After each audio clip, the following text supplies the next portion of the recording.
grace. There are other simpler ways of getting there. One simple way is to make your life into a giving. When I say a giving, I'm not talking about… it is not to be understood as an act, because giving as an act is a deception. Because what can you give? Everything that we have, including this body, we have taken from this planet. What we can give is only a paltry part of what we have taken. Giving as an act could be very deceptive and could turn ugly. But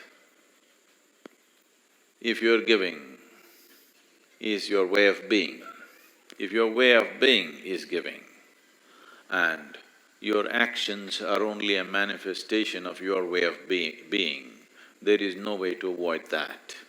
If you establish your way of giving,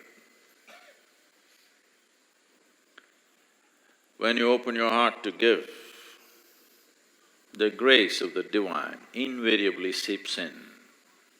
That's inevitable. It is not what you give which makes the difference. It is just that for some reason you opened yourself up.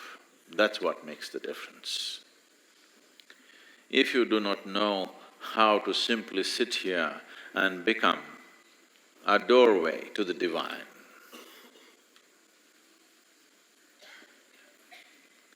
giving is a simple way of making yourself porous enough so that the grace of the divine inevitably enters you. It is in setting boundaries that we have denied ourselves the possibility of the divine. Every time we hold back, we set boundaries. And when we set boundaries, we deny ourselves the ultimate possibility. If you become a constant state of giving, when I say a constant state of giving, if your every step and every breath is a process of giving, that is, you have made your life into a contribution, you will naturally arrive at a state of union which will set the necessary foundations for a cosmic possibility.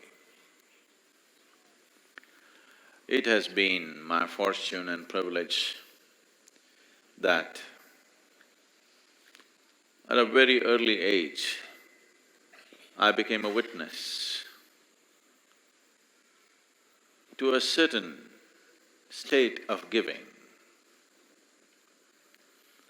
a certain transaction which was beyond anybody's understanding who was there, including mine. I have told you, probably many of you, a few times, about my great-grandmother, who lived up to be 113 years of age. Because she would never die, people thought she's a devil of a woman. She buried her husband, she buried all her children, a few of her grandchildren, and I think even a couple of her great-grandchildren. But she wouldn't die, 113 years of age. I have seen her in various kinds of states, but it is her sense of giving which needs to be looked at.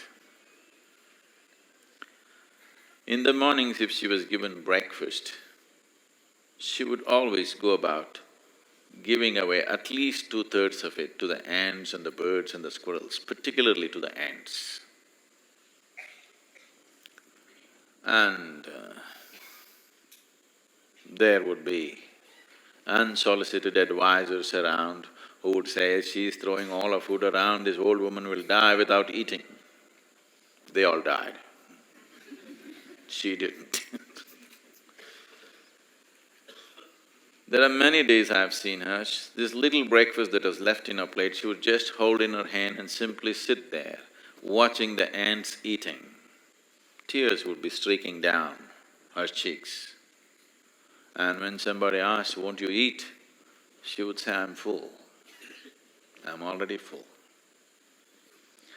I thought she has some kind of an emotional love affair with ants. I was only 3, 4, 5 years of age. She was well over 100.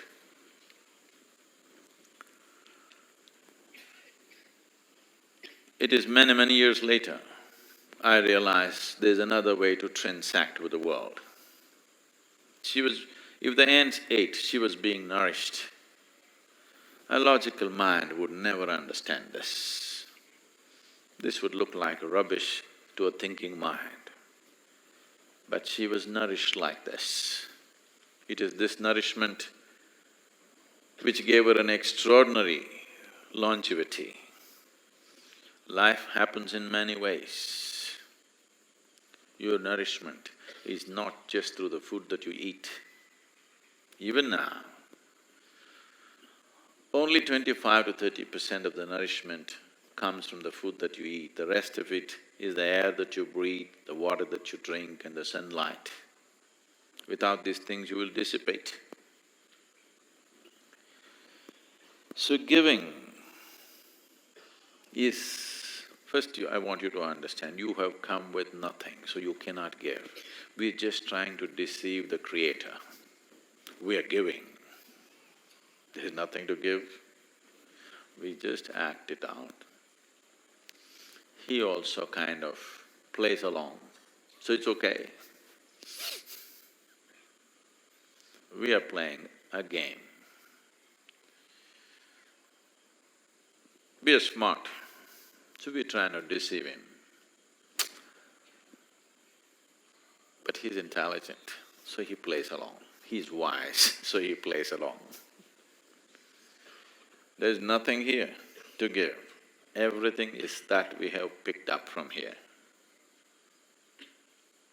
We take a lot and give little, and that's the only way you can live. Doesn't matter how much you give, what you have taken is bigger than what you have given, always. That's the only way life can be. So don't make too much out of giving. It's just a trick. This possibility, it's a simpler possibility than if you do not know anything, if you do not know any other mode of opening yourself up to the creation. This is a simple possibility, just making every act, every breath into your process of giving, seeing how you can contribute to everything around you, no matter what you're doing. You will see, in 24 hours' time, you will be so rich. The experience of life, the beauty of life will set a glow on your face just like that, simply because that's how you are. Because that's the only way life functions.